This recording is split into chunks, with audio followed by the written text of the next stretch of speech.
Selon DJI, avec cette caméra, il est très facile et très rapide de faire des vidéos au rendu cinéma partout et tout le temps. Eh bien écoutez, on va voir si le Osmo Pocket tient ses promesses.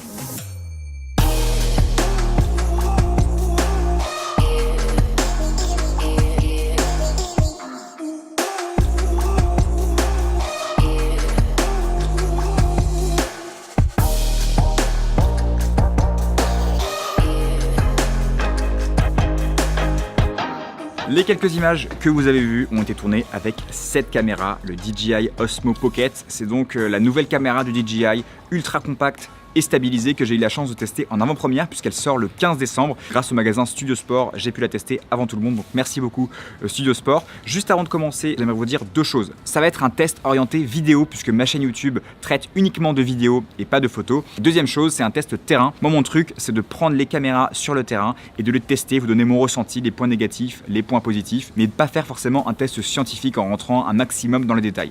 Alors, j'aimerais d'abord vous parler de la prise en main de cette caméra. Première chose qui frappe quand on l'ouvre, c'est qu'elle est très petite. Cette caméra pèse uniquement 100 grammes, 116 grammes je crois, et fait 15 cm de haut. Donc si on la compare à ma main, vous voyez la différence de taille. Elle vient avec une petite housse comme ça qui est très sympa, qui permet de la ranger facilement dans la poche. Vous voyez, elle rentre sans problème dans ma poche. Si on l'enlève de sa housse, qu'est-ce qu'il y a? On a la caméra qui se présente comme ça, et ici on a un petit adaptateur qui permet de la brancher directement au téléphone.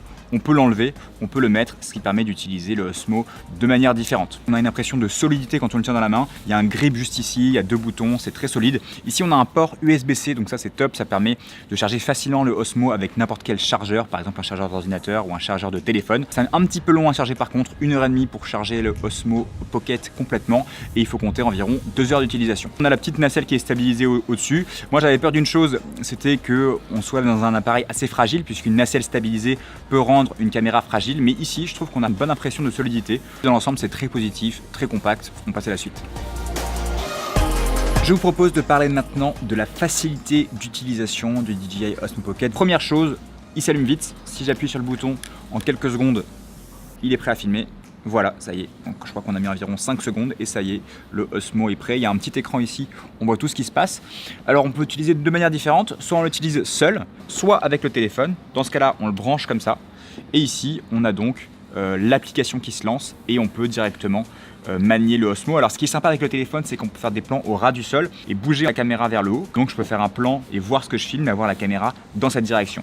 Donc voilà l'utilité un peu, selon moi, d'avoir deux possibilités d'utilisation, soit à main nue, beaucoup plus simple, beaucoup plus run and gun, soit avec le téléphone pour avoir des images plus cinéma. Au niveau de l'application mobile, elle est plutôt bien faite. On a différents modes, le mode marche, le mode sport. La nacelle qui est ici va être plus ou moins sensible. En mode sport, elle va être beaucoup plus réactive qu'en mode marche, évidemment. On a aussi différents modes, comme sur un stabilisateur gyroscopique classique. Donc on a un mode où on bloque complètement la nacelle, on peut faire n'importe quel mouvement, elle reste en place, ou alors la nacelle suit nos mouvements.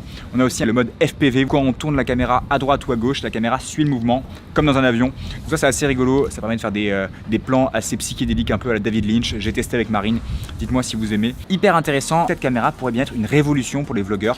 Aujourd'hui il y a plein de gens qui cherchent à faire des vidéos en marchant autrement qu'avec leur téléphone, en tout cas mieux stabilisé et sans forcément s'alourdir d'un gros hybride. Et ça c'est plutôt pas mal, surtout que DJI a mis en place des fonctionnalités de réduction du bruit ambiant pour améliorer le son.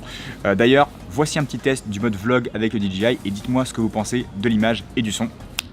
Donc j'ai juste le Osmo Pocket dans les mains, pas d'iPhone dessus, donc directement à la main. Je sais pas du tout ce que donne le son, je le tiens normalement, donc vous allez me dire si le son est de bonne qualité ou pas. Mais en tout cas, ce qui est sympa, c'est qu'il cadre mon visage. Donc j'ai beau me décaler à droite, à gauche, normalement, il doit suivre mon visage, donc c'est le cas. En bas aussi, en haut aussi. Donc c'est plutôt sympa. Très honnêtement, je trouve que la qualité audio est pas mal, surtout pour un micro embarqué. Donc je trouve que DJI a fait un très bon travail. Par contre, le gros problème, c'est le champ de vision. Je trouve ça vraiment dommage qu'ils n'aient pas donné le choix de mettre un champ de vision grand angle, médium ou serré, comme sur la GoPro. Là, ils ont choisi de mettre un champ de vision à 26 mm, donc assez serré. Je trouve ça pas assez large. Donc le mode vlog est top sur le papier, mais dans les faits, il y a juste ces champs de vision. C'est un tout petit peu dommage. Une autre fonctionnalité qui le rend très facile d'utilisation, c'est les tracking. On peut très facilement traquer une personne en dessinant un cadre autour de sa tête et c'est très efficace. Et il y a une fonctionnalité avancée dans le tracking, c'est le fait de pouvoir traquer quelqu'un mais de le positionner où on veut dans le cadre. Par exemple, je peux décider de traquer Marine, donc j'ai fait un carré sur sa tête. Ensuite, je bouge le cadre pour qu'elle soit par exemple en bas à gauche du cadre. Et ensuite, elle va bouger mais elle va toujours rester en bas à gauche de l'image. C'est aussi une caméra qui est très orientée digitale, notamment avec le mode vertical. Il suffit de tourner le Osmo et directement l'application comprend qu'on est en mode vertical. Dans la même veine, il y a une fonctionnalité qui est rigolote, qui est la fonctionnalité Story. Vous prenez 4 plans à 4 endroits différents et ensuite l'application va automatiquement vous générer un mini-film. C'est un peu gadget mais c'est quand même sympa.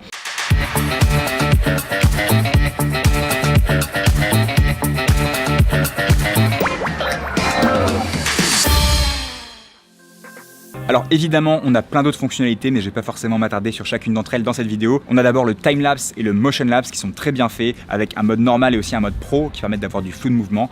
J'ai fait un petit test et je trouve que ça rend très bien. On a aussi le mode panorama qui permet de cumuler 9 photos pour faire une photo très grand angle, ou encore le mode nuit. Et surtout, c'est une caméra qui est faite pour l'accessorisation, un peu comme une GoPro. D'ailleurs, elle rentre en concurrence frontale avec la GoPro. Je sais que la marque a prévu développer pas mal d'accessoires. On a par exemple une grande tige selfie pour pouvoir se filmer de plus loin. On a aussi une coque waterproof permettant de filmer sous l'eau, un accessoire pour brancher un micro, ça c'est top pour les vlogueurs, aussi un filtre ND à mettre devant. Donc c'est sûr que la marque a prévu le coup pour faire en sorte qu'il y ait un maximum d'accessoires disponibles pour cette caméra. On a parlé du côté facilité d'utilisation, mais maintenant, est-ce que le Osmo Pocket permet de faire des images cinéma? Première chose très intéressante, c'est la stabilisation. Sur le Osmo Pocket, on a une stabilisation qui est gyroscopique, donc on a une petite nacelle stabilisée, et en plus de ça, on a une stabilisation optique, ce qui fait qu'on a une très bonne stabilisation et qui, dans tous les cas, à mon sens, sera meilleure que la dernière GoPro Hero 7 avec son système de stabilisation électronique. Deuxième point important, c'est la taille du capteur, et là, c'est un petit peu dommage, on a un capteur 1 sur 2,3 pouces. Moi j'aurais aimé qu'ils mettent un capteur 1 pouce, celui qui est dans le Mavic 2 Pro, ce qui aurait permis d'avoir une meilleure qualité d'image. Donc petit bémol sur la taille du capteur, mais je peux comprendre DJI, ça doit être très compliqué d'intégrer des capteurs 1 pouce avec un niveau de prix aussi bas. Pour ce qui est des cadences d'image, on a de la 4K à 60 images par seconde avec un débit de 100 mégabits par seconde. Donc ça permet d'avoir beaucoup d'informations dans l'image. Le débit est quand même assez élevé. Je sais que la GoPro fait environ du 80 mégabits par seconde. Donc on a plus de débit, plus d'informations dans l'image du Osmo Pocket que dans celle de la GoPro.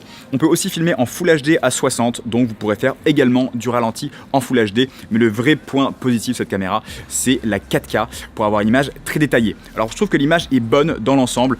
Malgré une gamme dynamique pas très élevée, je trouve que parfois les haute lumière crame un petit peu, mais en même temps c'est compliqué d'en demander beaucoup à un petit capteur comme ça. Alors un autre point négatif, c'est le codec utilisé, c'est du H.264 et quand on l'ouvre sur l'ordi, mon ordinateur qui est un MacBook Pro dernière génération rame beaucoup, donc il faut faire des proxys pour lire ces fichiers. J'ai une petite vidéo qui est juste ici si vous voulez apprendre à faire des proxys, mais ça c'est ce que je reproche souvent aux produits DJI. Les drones c'est pareil, c'est que leur codec est vraiment pas top et c'est compliqué de lire leurs images nativement sans faire de proxy sur un ordinateur même puissant. Autre petit bémol, il n'y a pas de profil cinéma, de profil flat qui permettent d'avoir une marge de manœuvre importante en étalonnage. L'autofocus est pas non plus très bon. Et enfin, ce problème de champ de vision, c'est vraiment dommage qu'ils aient pas mis la possibilité, comme sur la GoPro, d'avoir du grand angle, de l'angle moyen ou de l'angle serré. Ici, on est bloqué à 26 mm avec un angle de vision de 80 degrés, ce qui est un peu limitant pour raconter une histoire de façon variée en vidéo.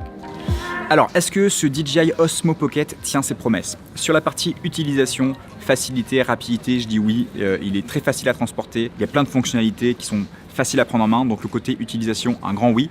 La stabilisation, c'est génial, c'est une vraie prouesse technologique, ça pour le coup, je trouve ça vraiment incroyable d'avoir réussi à mettre une nacelle stabilisée assez solide sur une caméra de cette taille, donc au niveau de la stab, on est super. Par contre, il y a quelques limites au niveau du rendu cinéma, le champ de vision qui est bloqué, la taille du capteur ou encore l'absence de profil cinéma. Alors pour qui est faite cette caméra?